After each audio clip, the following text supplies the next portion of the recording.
In this question, find the value of k for which the points जो given points on the same circle, मतलब same circle पे ये चारों points लाई करते हैं. तो अगर इसको हम लोग थोड़ा सा ऑब्जर्व करोगे तो ये चार पॉइंट्स कहाँ कहाँ पे होंगे कोऑर्डिनेट सिस्टम में.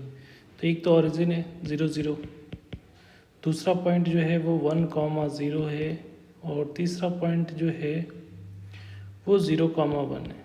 ठीक है, तो यहाँ से देखोगे अगर इसको मिला रहे हो तो यहाँ पे देखोगे कि एक राइट एंगल ट्रायंगल बन रहा है. तो अगर किसी राइट एंगल के तीनों वर्टिसेस से अगर पास कर रहा होगा तो ये जो उसका हाइपोटेन्यूज होगा वो उसका डायमीटर होगा. ठीक है, और इसका मिड पॉइंट उसका सेंटर होता है.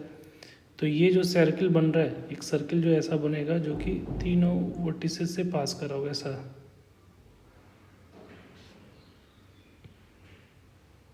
राइट, तो ये एक सर्किल है. तो सर्किल का एंड पॉइंट, डायमीटर का एंड पॉइंट पता होता है तो सर्किल का, और इसी सर्किल पे एक पॉइंट जो है जिसकी बात कर रहा है, एक पॉइंट जो है कोई पी पॉइंट है जो जिसकी कोऑर्डिनेट 2k, 3k है, इसी पे कहीं पे लाई कर रहा है. ठीक है, तो हम लोगों को k की वैल्यू फाइंड करनी है. राइट, तो पहले तो सर्किल का इक्वेशन, अगर डायमीटर का एंड पॉइंट अगर पता है, देखो ये 90 डिग्री बन रहा है, तो ये ऑफ कोर्स ये जो होगा, ये लाइन जो होगा वो डायमीटर हो जाएगा. तो डायमीटर का एंड पॉइंट पता होता है तो सर्किल का इक्वेशन डायमेट्रिक फॉर्मेट में कैसे लिखते हैं, तो x माइनस x1, तो x1 की वैल्यू क्या है 1,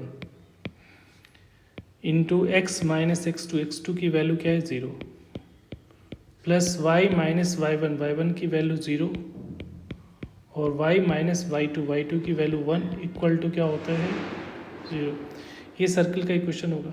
ठीक है, तो यहाँ पे देखो रहे होगे तो x into x minus 1 plus y into y minus 1 equal to 0 है.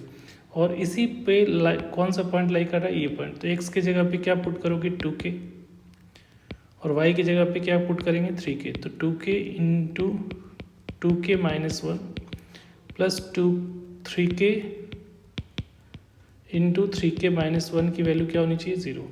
तो k दोनों में कॉमन है तो कॉमन निकाल कर उसको 0, कॉमन एक वैल्यू k की 0 होगी, तो 0 पुट करोगे तो 0 0 हो जाएगा, इसलिए ये तो रिजेक्ट हो जाएगा. तो यहाँ से k कॉमन निकल गया, तो ये क्या बच रहा है 4k माइनस 2, ये k कैंसिल हो गया ना, k कॉमन निकल के 0 कर दिया, तो k माइनस 2, और यहाँ पे आ रहा है 9k माइनस 3 इक्वल टू 0. तो यहाँ पे ये आ रहा है 13k इज इक्वल टू 5 आ रहा है. तो k की वैल्यू क्या आ जाएगी 5/13. तो जो हमारा ऑप्शन जो दिख रहा है k की वैल्यू फाइंड करने के लिए, वो क्या ऑप्शन, बी ऑप्शन दिख रहा है. तो B is the correct answer. Thank you.